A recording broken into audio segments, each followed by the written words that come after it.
So hello viewers, এখন আমি তোমাদেরকে দেখাচ্ছি চা করা। তো এটা লিকার চা।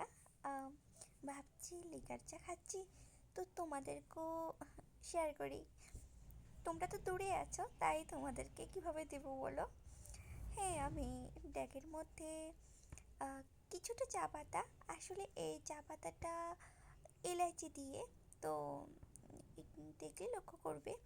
আর একটু আদা বেটে দিলাম, তারপর চিনি, একটু নুন দিয়ে কিছুক্ষণ গরম করলাম, একটু রং বের হলো, তো হয়ে গেছে চা। আর এখন নিয়ে নিচ্ছি। আহ, এটা ছেঁকে নিলাম না, কারণ ভাবলাম যে আদাও আছে, তো আদাও খেয়ে নিব এটা।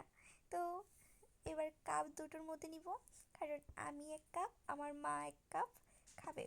তো দেখতে পারছো আসলে আমাদের কাপ এখন যেটার মধ্যে খাচ্ছি, এগুলো না যেখান ধরে এটা ভেঙে গেছে। তো বাই, এই দেখ।